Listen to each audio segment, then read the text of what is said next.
So I'm Riley Mark. I'm a senior engineer here at NNU, doing a concentration in both electrical and mechanical engineering. Great. I'm Juliet Haggith, also a senior, and I am dual majoring in Nope. You should know this. I should.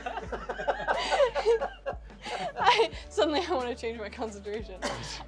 I'm dual majoring in mechanical engineering and physics. Yep. And I'm Jonathan Herberger, and I'm also doing a dual major in mechanical engineering and physics. Wow. Yeah, not as intense as her double major, but Well, somebody's got to show up at the others. Exactly. Come on. Sure. Yep. And then this guy right here is. I'm Dan Lawrence. I'm a professor of physics and engineering here. Been teaching here for 23 years and doing NASA projects with students for about 20 of those. Wow. So Juliet, since you're standing closest to this slab of metal, tell us what it is that we're looking at and what is the significance of this? Yeah, so this is our payload deck. We get it from NASA. It's just aluminum and it gets mounted onto the rocket on the sides here. And then we get to put our own experiment on it. So over here we have our experiment from 2 years ago in 2022. And it got burned up on re-entry and everything. But yeah, we'll mount our arm that's over here to it, we'll mount the ejector here and the arm here, and then send it off to NASA. Okay, so what has to happen to this before, say, the arm gets on there and you do all this other stuff?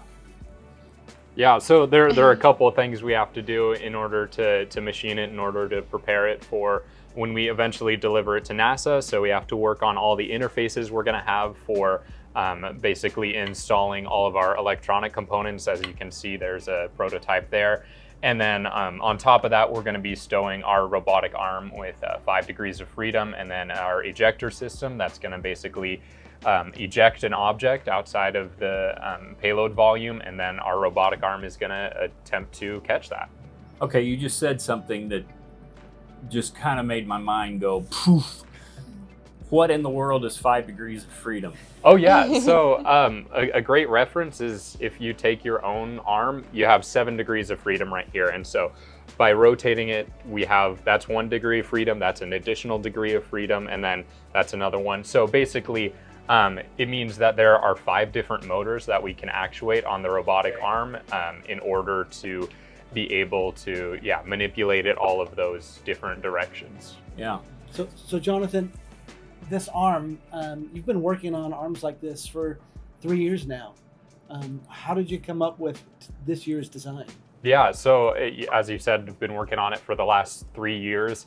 And so it's gone through 3 major iterations. And so the first year was really just a kind of a big learning curve, because we looked for a bunch of options for trying to purchase something off the shelf, but unfortunately there was just nothing that fit our criteria, and so we had to build it from the ground up. And so over the last 3 years I've been developing this, and this is the most recent iteration that uses all my own design of a number of gearboxes and things to basically create the most efficient robotic arm that we can, because we're extremely limited by the amount of payload volume we have, and then as well as the amount of current we're allotted from NASA to actually be able to move the robotic arm. Yeah.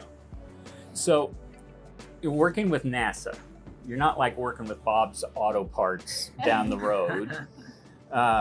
What's the significance, and what maybe is there a different level of our feeling of responsibility or respect or fear? Or, I mean, when you're working with an organization like that, what's that feel like? I mean, you're in college.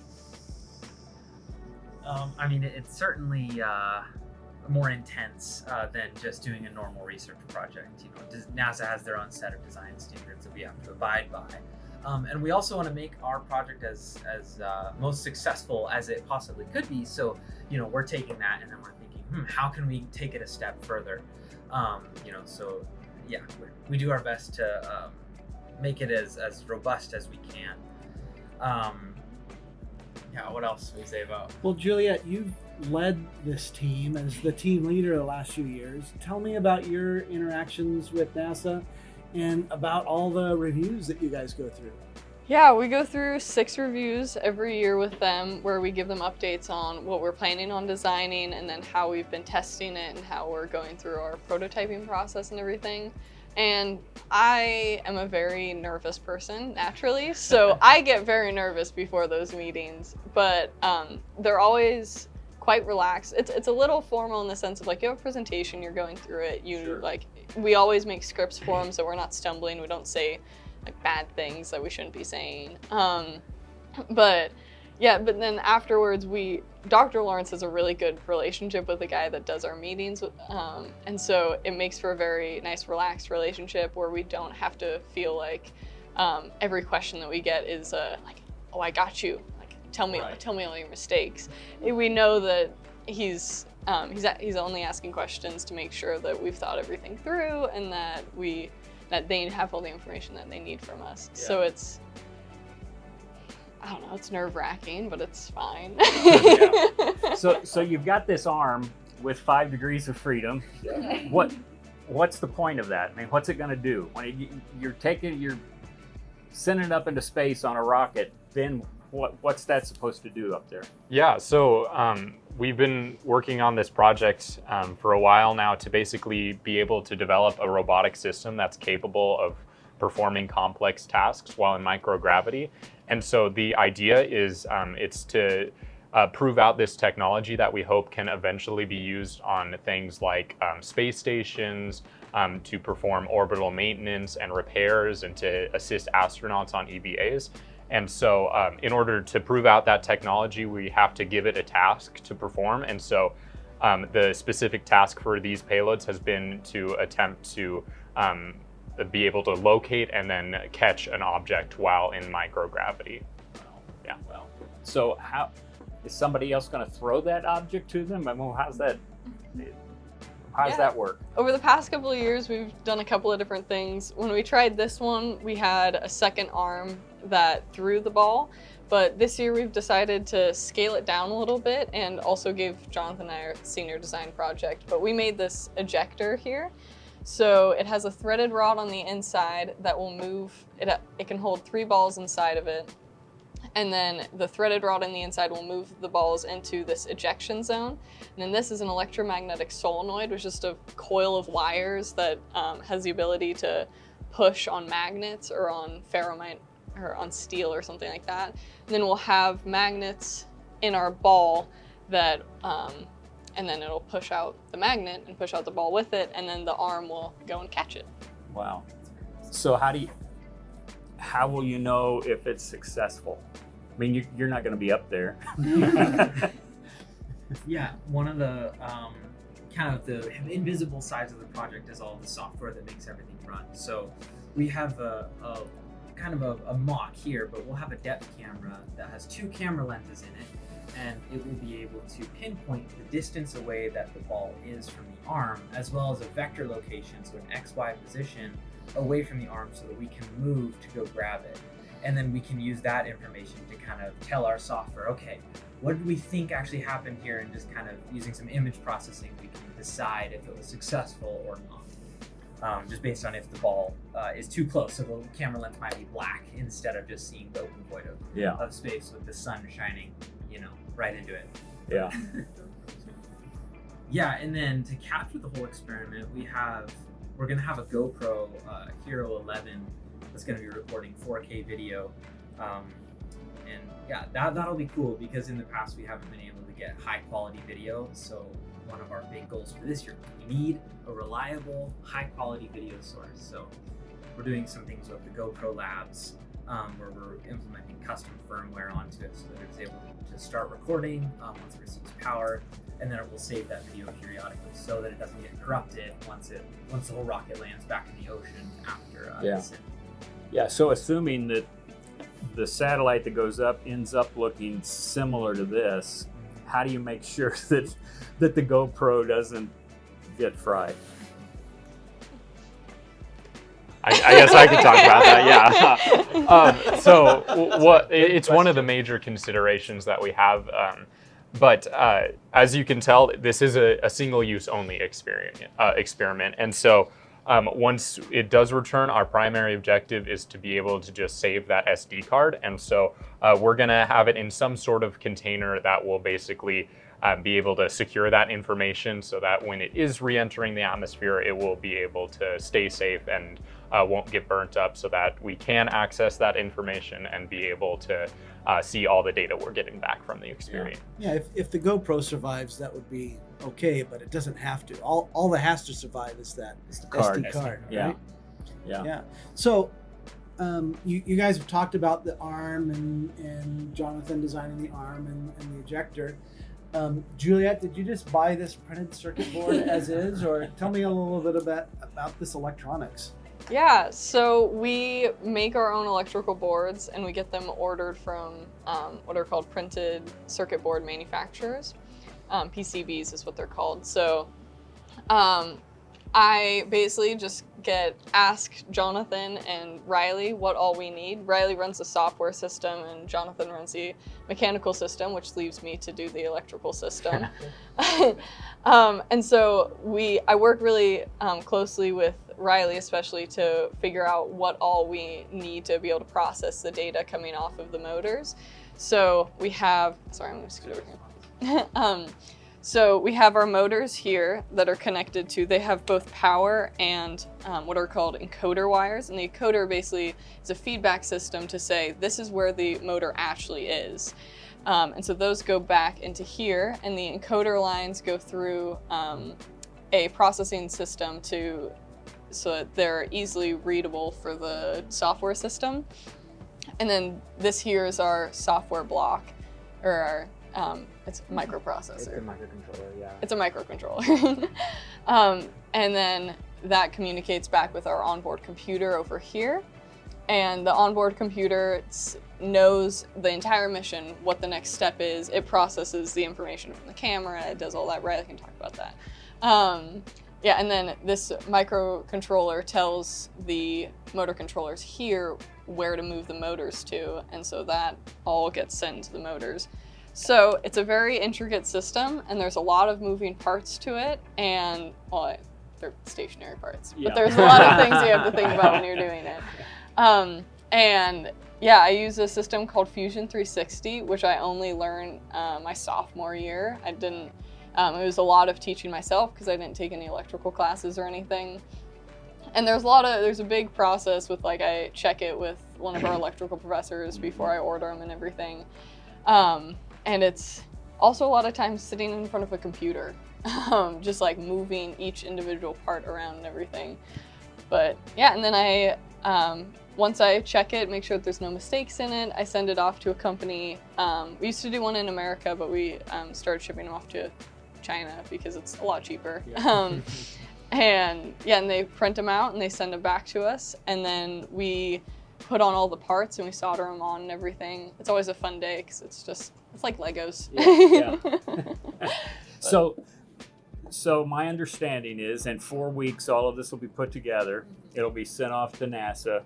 It'll be put on a rocket and shot up into space. So from the time that it lifts the ground until the time it splashes back down in the ocean, how much time has lapsed for all of this 5 degrees of freedom and everything to happen and the ball to fly through space and grab? What kind of time are we looking at? I think it's 15 minutes of flight time.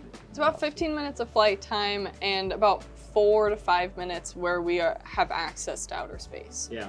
So the launch time takes a couple of minutes, and then once we're in space, all of our electronics, all of our motors will be turned on and everything, and then we'll go through our mission, and then NASA turns off all of our battery power before they spin the rocket up and then re-enter when all of that damage happens. Yeah. And then it takes it's probably 5 or 6 hours of sitting around and waiting where you know that everything's happened, but they have to go out and find the rocket and then bring it back in and wash it off because there's salt water all over it. Yeah. And So that 15 minutes, how many hours did the three of you spend to make all of this happen for 15 minutes of I hope it works? For each year or all together?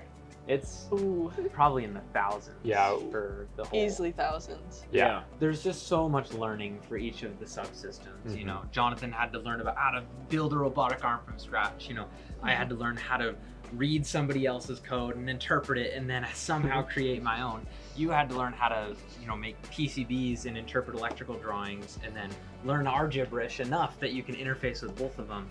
And so, yeah, you have to have a learning mindset. So I don't know. I haven't kept track, but it's It's in the thousands, yeah. absolutely. Yeah. Thousands of hours for 15 minutes on stage.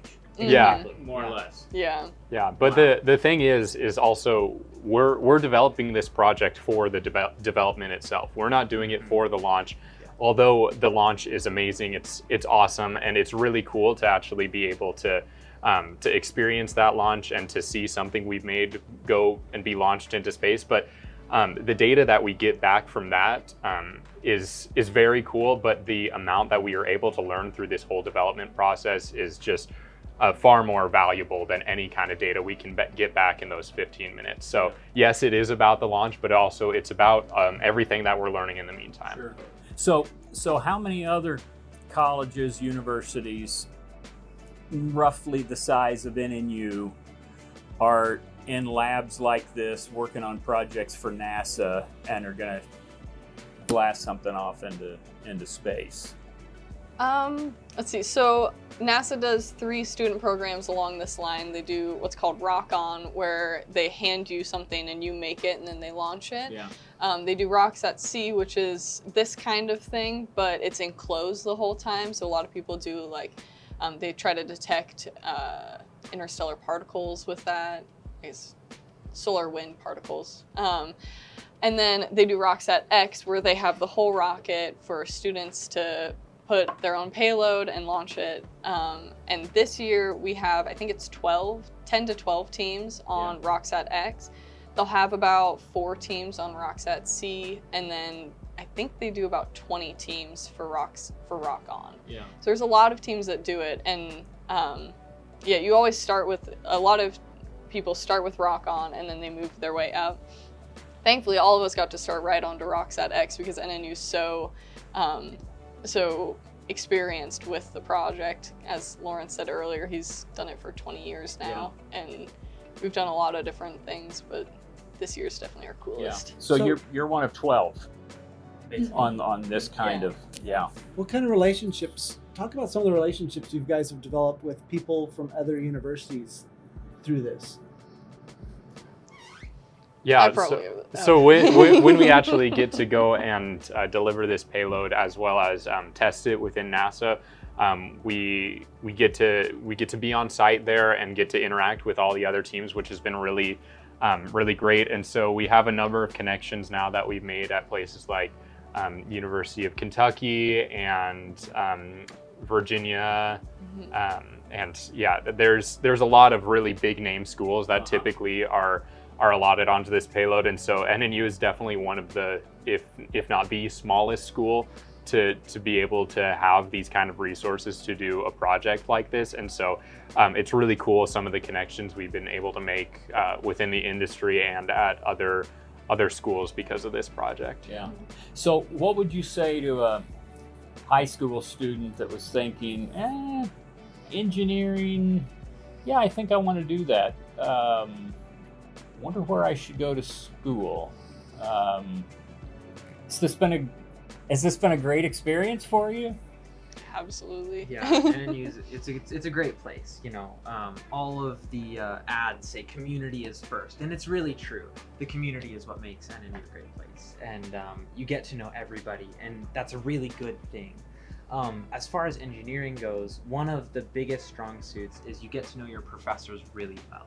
You know, we work on a team with the 3 of us kind of heading up the project, but then there's also 3 more kind of understudies that we're kind of bringing along. But the 6 of us with Dr. Lawrence, we all get to know each other really well, and we walk through the design process kind of together, and there's a lot of learning that's able to go on there. And then we're also able to apply what we learn on our classes really quickly, because Dr. Lawrence teaches our classes, and so he'll call you out in the middle of class and say, this is the solution to your problem. It's a fun time. Yeah, and that community thing, it means that like you know your professors and you know what projects they're working on. So instead of, because I know my brother went to a really big school and he didn't work on any research projects, and so like we have 3 usually in our engineering program, and like you talk to your professor all the time. They're always trying to recruit you onto their project, and eventually you give in and you show up, and it's always worth it. Yeah, and the really cool thing about being at a small school is that pretty quickly you can have a really high level of ownership in projects like this, and that's just not something you usually get like until usually graduate school or something like that. But I came in as a freshman. I hadn't taken a single engineering class in my entire life, and then by the end of my the first semester of my freshman year, I was giving presentations to NASA, and I was assisting in that. And so by being able to be at a small school with the resources that we have here, there's some really unique opportunities to get involved in some really incredible projects like this. Yeah. So y'all are graduating in a few days. What's next for you? Yeah, so actually just in less than 2 weeks, I'm going to be starting working as a propulsion engineer at SpaceX. And so I managed to pretty much land my dream job straight out of college, and it's due in part to this experience that I've gotten here. It's a very rigorous process to get hired somewhere like SpaceX, and so part of the process was that I had to give an hour-long presentation on something that I had worked on in engineering. And so because of the experience I got in here, I gave that presentation. I didn't even need any notes because I knew this project really, really well. And so I was able to give that presentation to a number of some of the top engineers at SpaceX, and then it eventually landed me the job. And so I'll be working there on their build and their components build and test engineer there. And so working on the Falcon 9 and Falcon Heavy rockets, which is really a dream come true. So. Wow. How about you guys? You first. Well, we're getting married. There's so much time. Yeah. And I've decided to pursue my PhD in physics, and so I'll be going to University of Alabama in Huntsville, and hoping to get on a research team there, and graduating 5 to 6 to 7 years. Don't tell my friends I said that. With a PhD, which has meant that I've kind of drug Riley along to Huntsville. Yeah, I'm on the job search, so if you know anybody in Huntsville, let me know. No, but having a project like this is really what has given me confidence in that I can apply almost anywhere. You know, a lot of job postings will say you need 3 to 5 years of experience. Well, we have 3 years of experience on this project doing high-level quality engineering. So yeah, I mean, something will come up soon, but yeah, it's been a good experience overall. And there is a NASA division in Huntsville, am I right? There is, yeah. We haven't connected with them through this project, but I'm sure if I sent my resume across their table, they'd say, "Oh, I know what that is," which is all you need to get your foot in the door. Yeah. So Dan, what's it been like having these 3 around here for the last 4 years? Well, it's been really great. One of the things I really enjoy about teaching in a place like NNU is I get to have these experiences with my undergraduate students. And over time be able to develop that relationship where not only have these guys become great engineers and scientists through this project, but I've really gotten to know them personally and received an invitation to weddings and other things like that. It's just it's part of life here. It's part of what we want to do here. We want our students to be in a lab with a hands-on, not just learning the theory of engineering, but applying it in ways that will help them in their future careers. Yeah. So, I mean, Jonathan, we're going to miss Jonathan.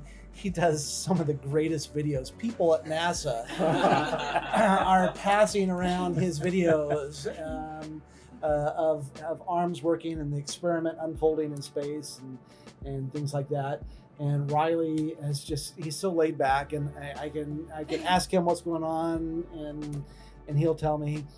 Juliet is, I don't know if you can tell from this, but she has a little bit of sarcasm in her. And so it's just been fun interacting in class, getting able to push just a little bit harder on them so that they are successul is just a lot of fun. Yeah. Yeah. I'd like to state that Lawrence started the sarcasm. This is a two-way street. Wow. Well, this has really been enjoyable and enlightening. I can now go home and brag about this whole 5 degrees of freedom thing to my wife, and my grandkids will think I'm a hero or something. So, but thank you all for being a part of just this conversation. But thanks for being a part of NNU and for contributing to our community and helping us, go into space again. So thanks a lot. Right. It's great. You guys were wonderful. Man.